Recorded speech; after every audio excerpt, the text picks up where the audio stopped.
This is the 244th episode of CloudFocus Weekly for the last week of May. It's gonna be May 2016. Sorry. You just did that. This episode is titled Summer 16. CloudFocus Weekly is brought to you by The Permissioner by Arkus. Mass assign and revoke Salesforce permission sets. It truly is permission sets made easy. If you're thinking about rolling out Salesforce Lightning, you can do it in permission sets. And you can assign those via The Permissioner. Yeah. Available for free on the App Exchange. Or go to thepermissioner.com. I'm your host, Jason Atwood. Joining me, co-host, 244 times in a row, sounding higher and higher in his voice as we figure out his volume control we're trying. on his mic. Mike. And Justin Nelson. Justin, how you doing? I'm doing well, thank you. How are you? I am good. It's a Friday. It's a Friday fun day. Friday. Spoke to someone early this afternoon who mentioned they listened to the podcast and really enjoyed it. That's always really? good. It's a little ego rubbing. Ego stroke? I like it. So we got two topics today. That's it? Yep, just two. Well, one's small, one's big. Cool. We went to the Salesforce World Tour in New York City, so I thought we'd just mention that. Maybe experiences, whatever, this and that. You're going to probably want to work on your pick of the week while we do that. I am going to want to work on that. Good job, buddy. Always just cool, keeping up with it. I've got so many now. I have so many times. now that it's like I just have them stored for days. I'm just giving you a heads up since I don't see it in the doc here. Yeah, there's nothing there. Yeah, thanks. So we'll talk about nothing in the old noggin either. Salesforce World Tour. And then we'll talk about, and then we got summer. So the summer is coming, and although I think it's already hitting some orgs, I think it's like next weekend. And so we have not one, not two, not three, but four, and another one coming next week, blog posts about summer. So we'll go through all of them. We'll pick out some features we're excited about. We'll dig into summer 16. Nice. And that's it. And then we'll call it a day. Sounds good. Let's start with the Salesforce World Tour in New York. I will say, so I went to Chicago. You went to Boston. Yes. We both went to New York. Did you That is true. You didn't go to DC? I did not, no. Obviously, I was going to, but then I had to travel somewhere. Right. Obviously, we go to Dreamforce. But I was talking to someone today same person. We were talking about like what. How many people have you actually talked to today? Just you. Just me. Yeah. Okay. But this was not you. Gotcha. About sort of the world tours and where they've been. And I always make the joke back, I think almost 9 or 10 years ago, World Tour was in a lobby in a hotel, in a small, I think it was the Pierre. The Pierre was my first. Off the top of my head. Was my first experience with. It wasn't even called CloudForce. It was called just like Salesforce meeting in New York or something. Yeah. Like just something very not branded. I also recall my first one. They had the keynote speaker. It was Nicholas Carr, right? Who was that was a bigger one than the one I went to. Well, you went to one before I did. That was like the Hilton or something. No, that was still the Pierre. That was still the Pierre? Yes. And he spoke about his book. Yes. What's that book called? Darn it. Wow. I forget it's the name in of it. Well, what's the name of it? Fine. What's the name? I'm just trying to think while I make fun of you. While I'm making fun of you, I'm thinking about it. What's the actual name of it? Something power change cloud. Terrible. Look it up. Don't know the name of it. The Big Switch. The Big Switch. I was just about to say which is a great book. So you should read it, even though neither of us can remember the name of it. And he was talking. At that time, Salesforce was so about, the cloud. It's the cloud. Let us teach you about this thing called the cloud. And that was my first event. So he keynoted it. And then they were really promoting the platform. Right. Because it had never really been considered the platform before. And Apex and Visualforce had just come out. So they had on stage Jeremy Roche, who's the CEO of Financial Force. Right. And they were showing off Financial Force. And they also had, it was some movie theater chain. I can't remember what or who it was, but like basically it was one of those flashy. It was Dolby. It was Dolby but it was Studios, right, and they did an app that they could see their things you in could movies. see Yes, embedded video Look in at that. My Page brain and still works. Salesforce, which was like oohs and ahs, right? Like imagine, it's like Visual Force. right? Look It's at like this. you can do anything now, Right. And it was like, oh, okay. No, he Cool. was impressed. I was mean, impressed back no. then. Back then, totally impressed. But like, you could do anything, and then Right. think about what they were saying. Then you could do anything, Right. You still can't do anything No. you want. You So can't do it's anything. that was 9 years So ago. I will. So the World Tour is now. I think wasn't there one in like February?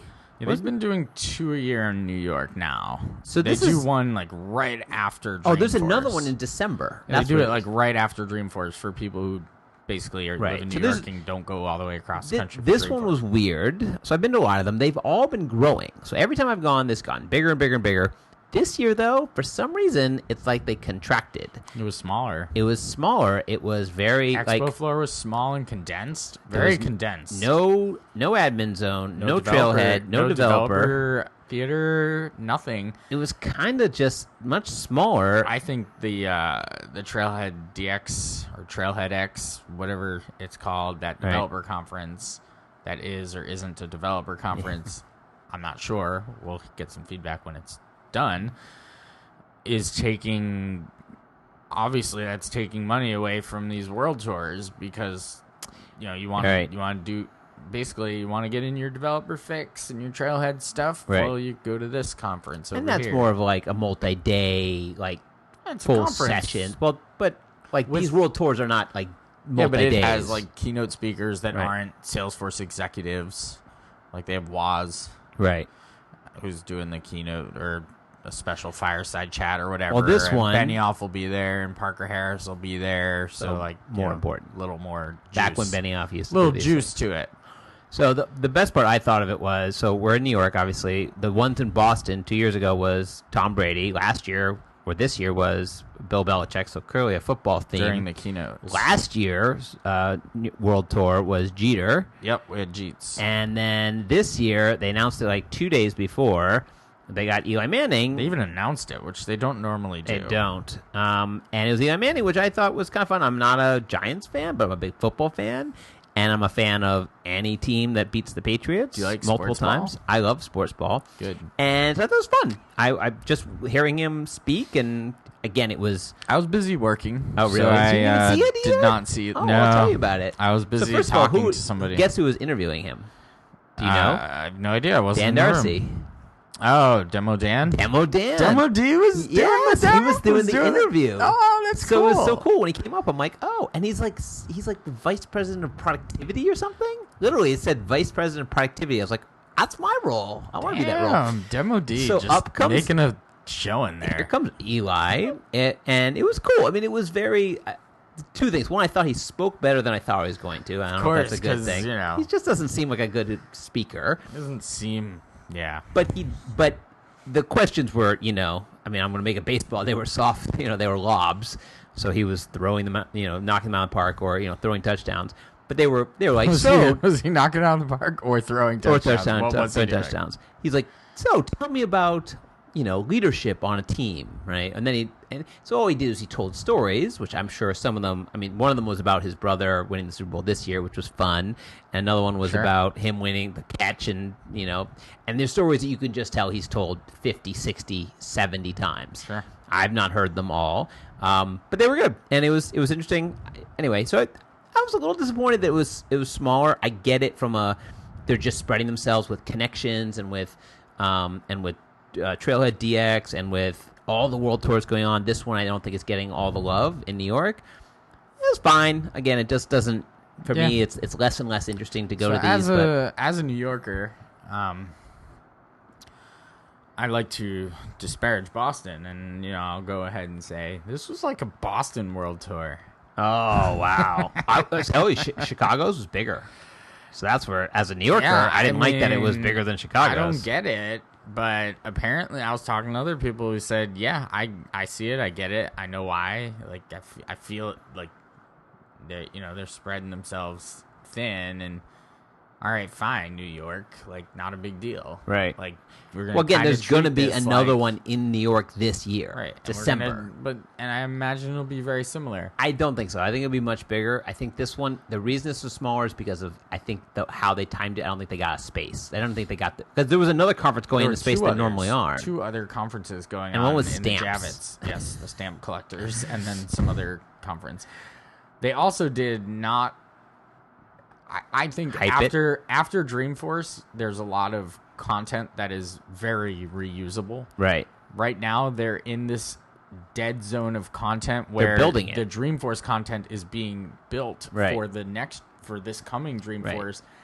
And last year's Dreamforce content isn't fresh enough because too many things have happened. So you're in this weird zone of breakout session content that you don't have. You know, when you have 1,000 breakouts that happen in Right. Dreamforce, well, odds are you can just put those right back on 2 months If later. nothing else, Keynote. it's a free event, Sure. which is cool. You go, you can see stuff, meet people, walk around, and at the end they give you beer. And any place They that do is give you beer at the end, or free- wine. or wine, free beer and wine. Come on. The food sitch wasn't that great, though. Like, I showed up hungry, and Oh, that's a mistake. well, I got there at about 12:30, 1 o'clock, and I got there, and all they had left walking around were, like, plastic cups with salad in it. Salad in a Weird. cup. Salad in a cup, and Rice Krispie treats on a stick.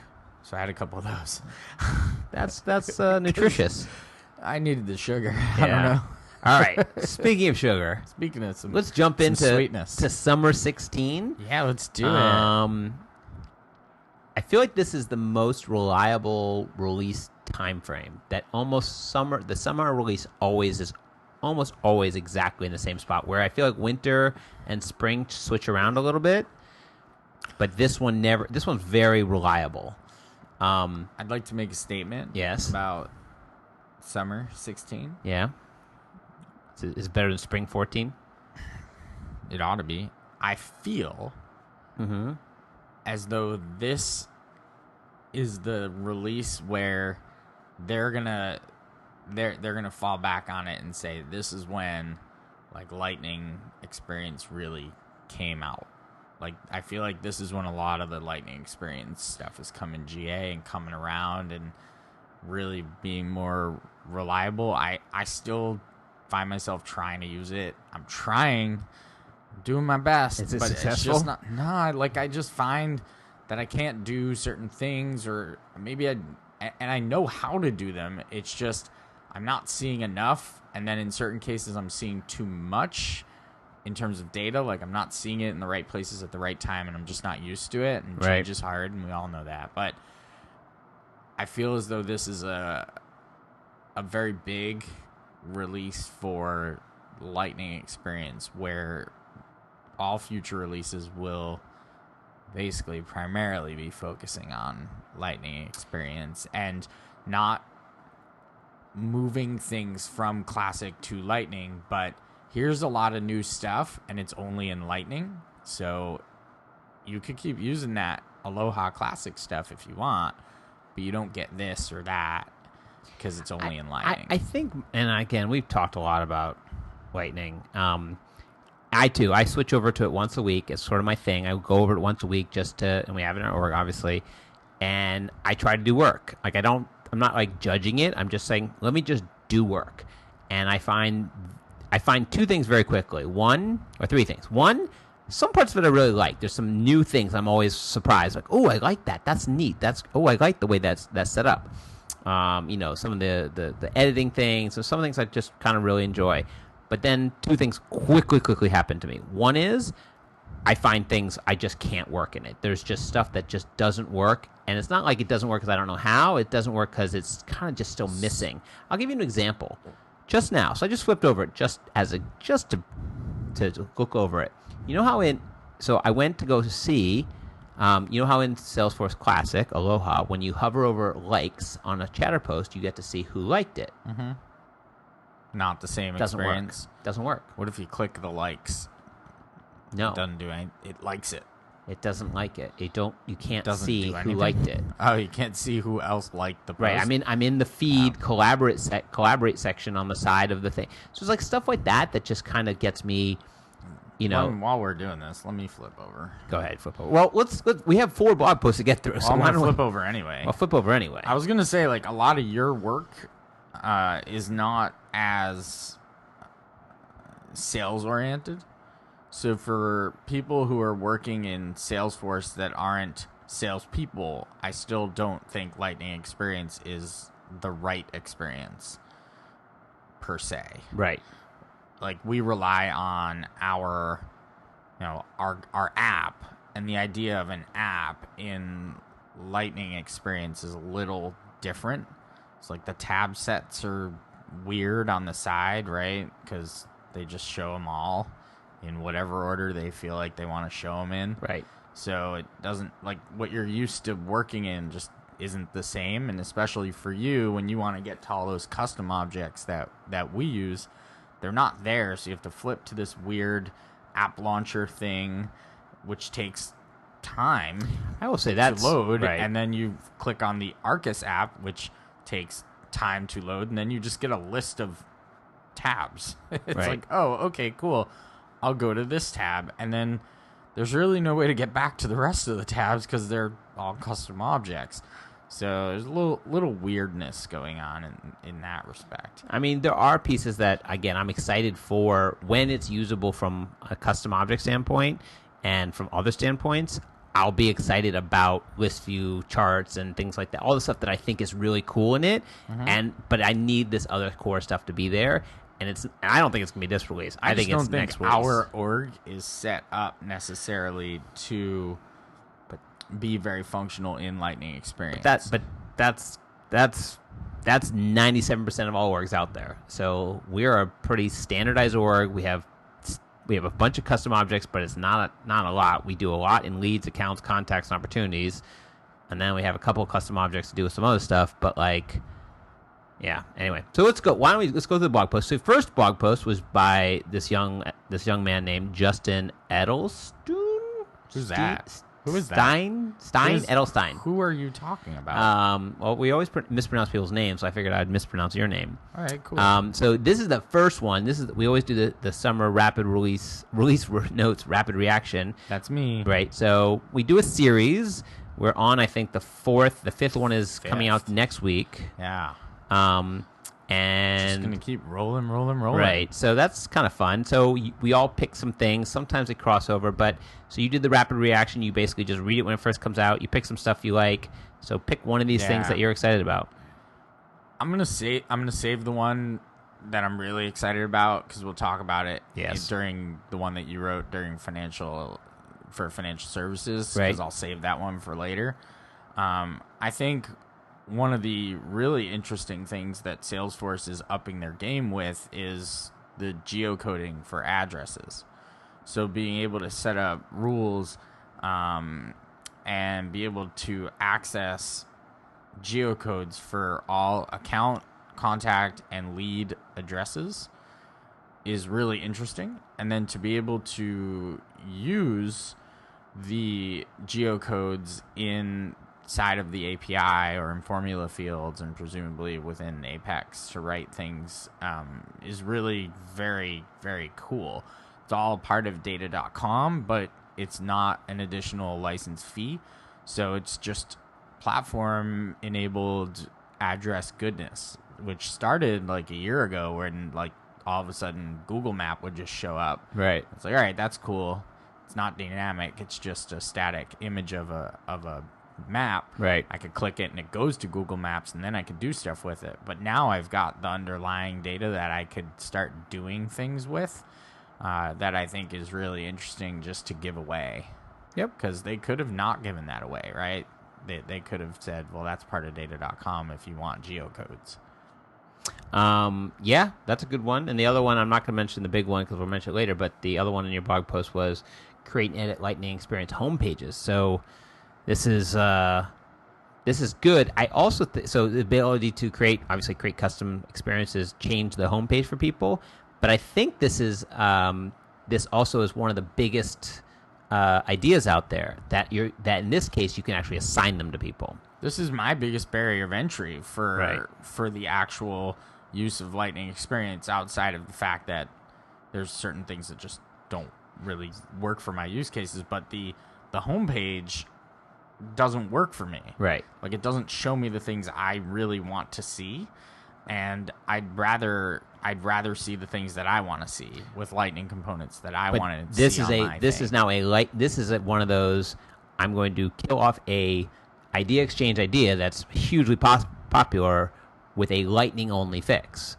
This is how they're going to get people on the platform, is like, because now they're going to say, which is good. I mean, this is the way it should work, right? They're going to say, hey, you know that thing you can't assign, homepages to people? Well, now you can. You have to go to Lightning. So Right. I think we're going to see, this release we're going to see tons of these, and next release and the next one after that is going to be within 2 releases. So when you're reading Spring 17, I think you're going to get most everything's going to be deprecated off of Aloha, and everything will be like, it's all new features in Lightning. So anyway, I think that's very cool. Let's go to the next one. This one this is all at blog.arkusinc.com. Of course, we have Lightning features delivered in Summer 16. So Larry Salvatoriello? Yeah. Yep.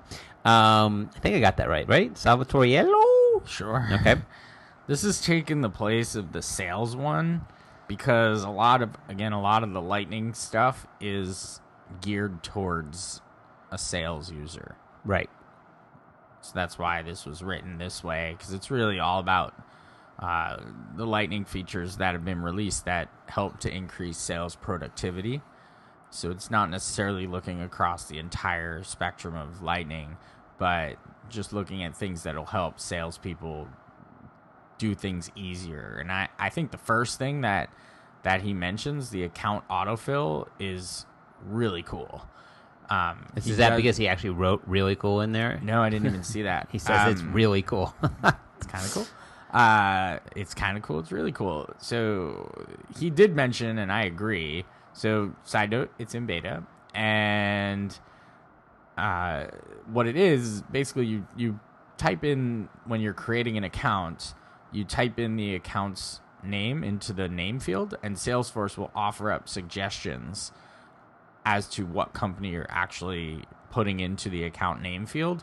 And once you select one from the list, again, presumably this is leveraging data.com, other fields will autofill. So website, phone number, billing address, things of that nature that just take time to go find if you don't know it.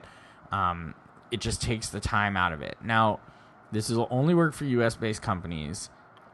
And what he had said, and I agree, this should work on leads. Yes. Because that's where this stuff starts, right? Like it starts at a lead, or at least it should. And when you type into the company field on a lead, it should be like, oh, do you mean one of these? Pick one, and then boom, pop the website, pop the phone number, pop the address. Right. Even grab the description. I mean, they don't have that, but fine. Anything to help with having me not have to go to their website, grab their headquarters address, parse that into 5 different fields, right, and the website, and then the phone number, all that stuff. If you know it, Salesforce, and you're willing to give it to me, awesome, I'll take it. So this is a good step in the right direction. I think that there's more, and it's behind this. Lightning only. Correct. All right. Yeah, I was gonna say. I had a thought. Now it's gone. Oh well, it's gone. It was probably very, very good. He does mention a bunch. He has these quick hits at the bottom. Quick hitters. I did notice that the first 2 bloggers out there didn't actually link to the actual descriptions of what these things are. Practice. Did not. We're gonna have to talk to the blog master about that. Get that best practices. Get him on the phone. Get him on the phone right now. But there's a couple things that are coming into, opportunity teams coming to Lightning. So there's things that are definitely going to come. He does mention logging calls faster. I don't know. He it's kind of a small thing, but a new menu located in the timeline to help you update and log activities. This is where our org really isn't set up very well for Lightning, because if you go look in our org, add an opportunity or something like that, there is no log a call.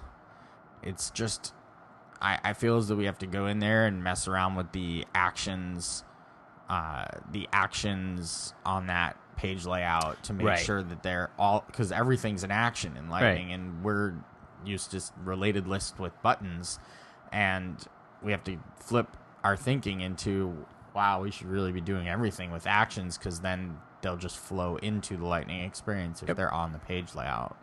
Again, once they catch up a bunch of these little things, like there are some stuff that I'm always like, I'm now looking at an opportunity and I'm reminded, like, oh, I love this. I love the opportunity stuff and the stages and the things you should be focused in on, and even the dynamic nature of like the way the page works. I'm like, this is all great. I love it. Then I try to go down and look at like products, and I'm like, oh, now you've made me angry. Right. Now we'll get products, and I can't actually see the products, and it's 7 or steps. contact roles where it says 3+. Right. Like, oh, yeah, well, I think that's 4. It's the one thing, and I gave him this feedback way back when. I said, there is a functional usability to seeing things in a grid list view, because you can quickly scan things up and down. So if you're looking for names or dates or something in a list, but this side stacking or whatever they call that thing that they do, cards, or I don't know what it is, I just don't think it's that usable. So anyway, well, so that's Lightning features. Let's go to the next one. You can say that on. Why don't you say that? Right. It just broke. It just broke. Yeah, you broke I it. broke Lightning. Yeah. I clicked into the setup on the Lightning side, and Are we on nothing was showing up. Are we on NA14? No. No. Use NA14 that. I think we're in like 20-something. All right, Anyway, let's go on to an unfortunately, there was a problem. Let's go. If it continues, get in touch with your admin. I am my admin. I don't know what Get to in do. touch with yourself. Wait, don't. Oh my goodness. No, don't do that. I had to hit the X like 6 times. To All get out of right. there. Move on. Oh my God. So next one, written by Roger Michel. Royer? Summer 16 for developers. So Roger is our de facto dev head, as we like to call him. I just made that up. Wrote on Summer 16 for developers. So he picks out some of the cool developer-y things that are coming in summer. But the funny thing is, we wrote this, so I guess it was published a couple weeks ago. Yes, I know it doesn't say on our blog post when things are published. But 2 of the things have already been pulled out of the release of his thing. So I don't know which ones they are. Me neither. But we could click on them to find out, because he actually I started did link clicking on them, and like none of them said like this is not coming or this is not coming. So I'll pick one of these, and you can pick the other. So cloning sandboxes. I think this is kind of cool. So tell me what that is. Well, we know all about cloning because we clone users all the time. Clone this user, shameless plug, and now you can clone sandboxes. So a developer can create a new sandbox by cloning an existing sandbox. So if you are, now that you're getting lots and lots of sandboxes, sorry to ruin if you were going to pick that one, Well, that was a spring thing. You're getting even more. So if you have this environment set up exactly as you want, and there's like an issue or a bug or whatever, or you want to sort of branch off and be like, all right, I want to stop at this point and I want to keep going from here, but I don't want to do it here because I want to keep this pristine in this state. I'm going to clone from here a new sandbox and keep going over there into, whatever 2.0. And I think that's really, really awesome. So you can, just separate out your development environment to a new development environment that's exactly the same, and either continue developing, testing, maybe even training. Really good use cases for being able to clone sandbox from sandbox, as opposed to always having to start from scratch in production. Right. I love that feature. I think the big one, this is like huge, is that sandboxes, that because we're an enterprise customer and never had the ability to have full sandbox, we still don't get full sandbox. We get partials. So enterprise now gets partial sandboxes. That's awesome. That feels like I just got something. Like, thank you. That gave me something that I'm happy with now, because a partial sandbox. But we got to keep going to the last of this round, which was written by yours truly, Jason Atwood. Okay. Yep. And look at that! Every single one links directly to the release notes. Very good. Yeah, it actually makes it. And Roger. No, he didn't link the headers though. He didn't link the headers, but the links were in the posts and they were there. So why don't we just? This is my summer 16 for financial services. So we do a lot of work in financial services. So I'll mention one, and then you can mention the big one. Okay. So I love this generate temporary verification codes. Yes. So 2-factor should be on for all financial services institutions that have any sort of sensitive data, which you all have because you have people in there. And not to mention some of you who are capturing financial accounts and all sorts of fun items. So many fun items. Maybe even tax ID numbers and stuff. So 2-factor should be on. And sometimes the end user's like, I need some help. Can you help me? And because I can't get in and I've lost my thing and I don't have my phone on me to generate my code from Salesforce Pound or from Google Authenticator. What you would have to do in the past is you'd have to deactivate their 2-factor, let them get in, and then give them a new thing or whatever. Re-enable it so that the next time they log in, they can set it back up. And by the way, this is because Salesforce doesn't do the one feature that they should do, which is backup codes. Yeah. So this all is... other... not all. I shouldn't say all. But a lot of the 2-factors that I use provide... Here's 10 backup codes that you can use. Save them in a space. Save these somewhere. Right. And you can use them whenever you'd like. Right. And Google's good because it actually tells you how many of your backup codes have been used. So you can actually go in and say, 8 of my 10 are still available. So now an administrator can, and I saw it in the sandbox. I was playing around in a summer sandbox.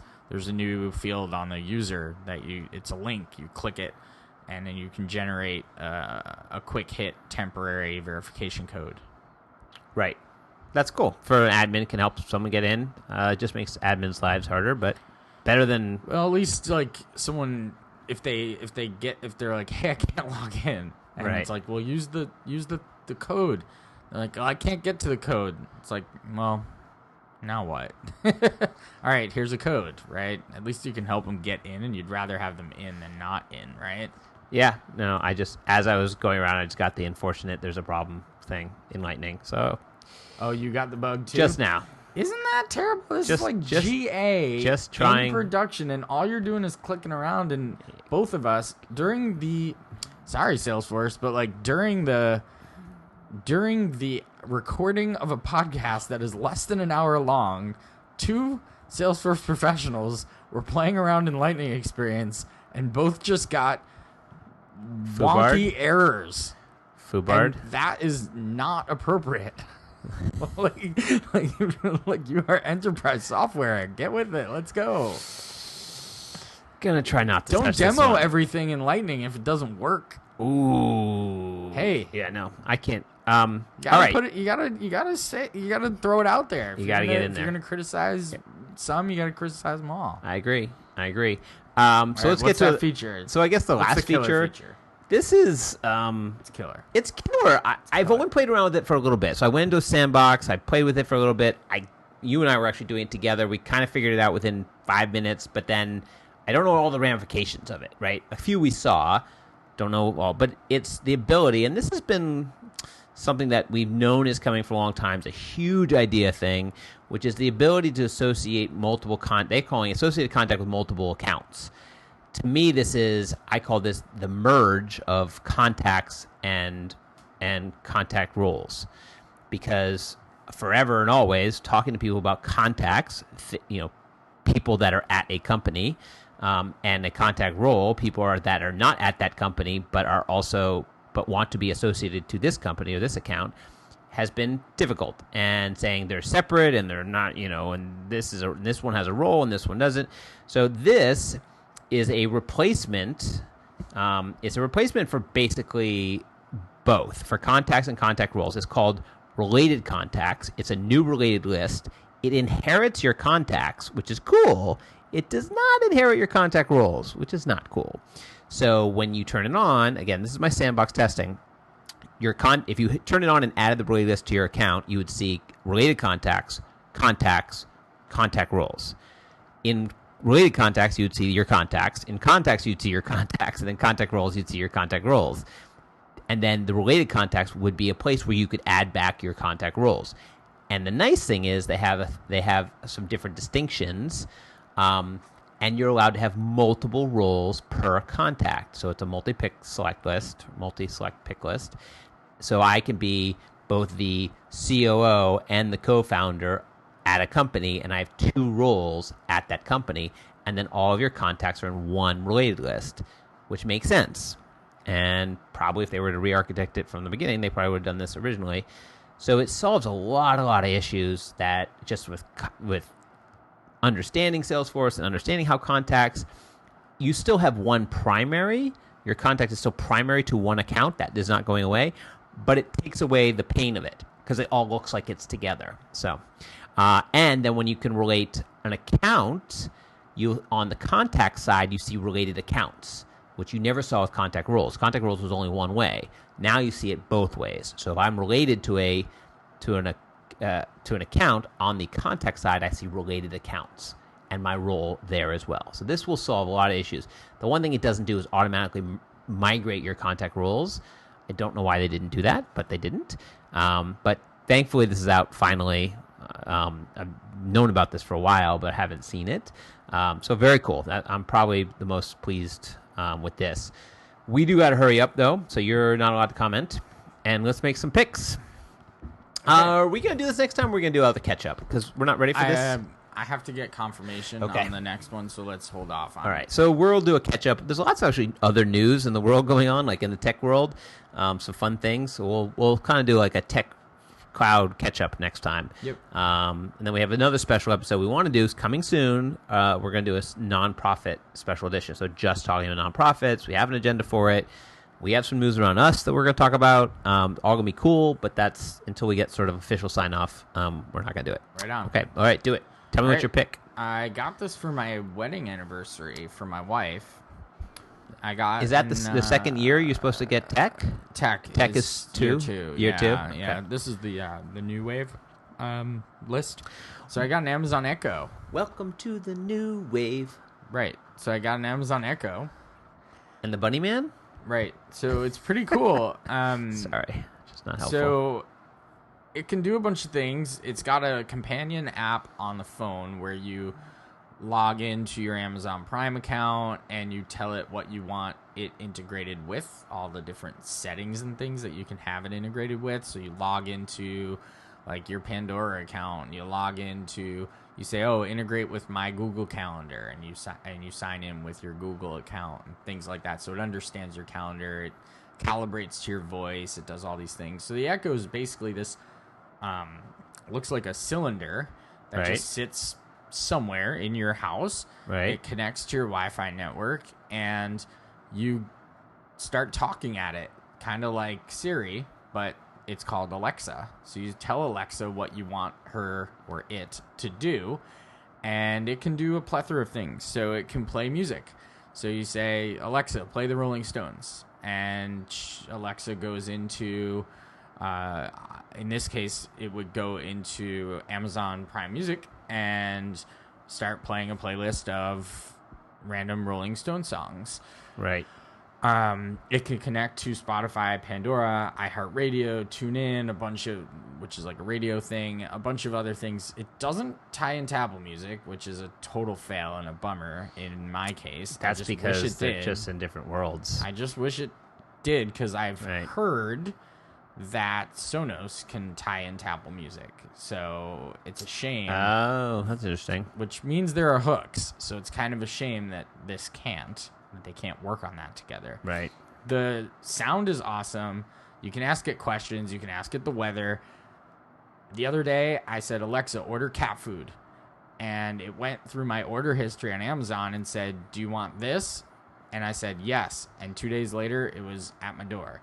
Now, is that like fun and cool? Absolutely. Was it faster than picking up my phone and ordering it? A little bit, especially if my phone wasn't next to me. But kind of cool. Amazon Echo, fun little toy.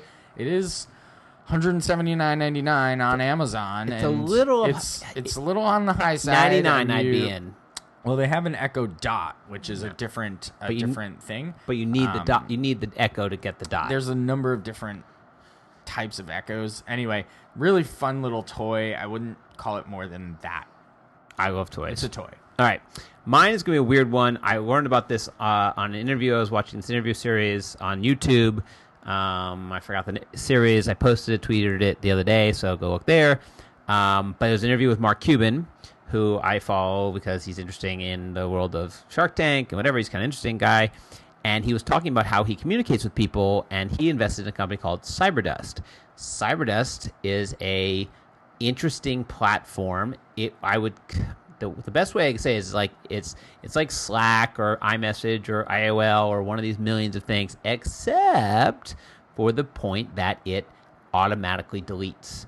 Meaning, when I send you a Cyberdust, you have 24 hours to read it, and if you don't read it, it goes away. If you read it, it goes away. And you say, well, isn't it captured in logs or on the files or something? He's like, no, everything's in memory. So if they ever went in and pulled the plug on the machines, it would all be deleted. So all Cyberdusts are in. So it's a way to communicate securely, basically. And anything you say cannot be captured, can't be whatever. It's literally just to go away. So he pointed out as like, if you're talking about HR things and you just don't want a record, you want to talk about someone's performance or the raises or something, you don't want there to be a permanent record in the cloud of what you're saying. This is a platform. So interesting. I've been on it. I don't know anybody who's on it.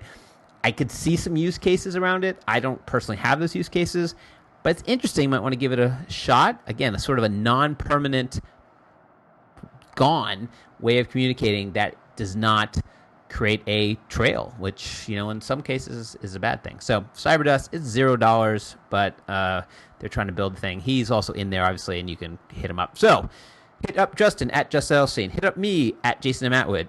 At Arkus Inc. on the Facebook, we're the Arkus Inc. Success Community and Power of Us Hubs. We're in there as well. LinkedIn, Google Plus. Remember to please, we haven't gotten some reviews lately, so if you'd love, drop me a review on iTunes or Stitcher, and then sort of tweet at us and tell us you did it, and we'll mention you and talk about you and how much we love you. So thank you very much. We'll be back next week. Another episode of CloudFocus Weekly. Until then, Justin Jason saying enjoy those cloudy days.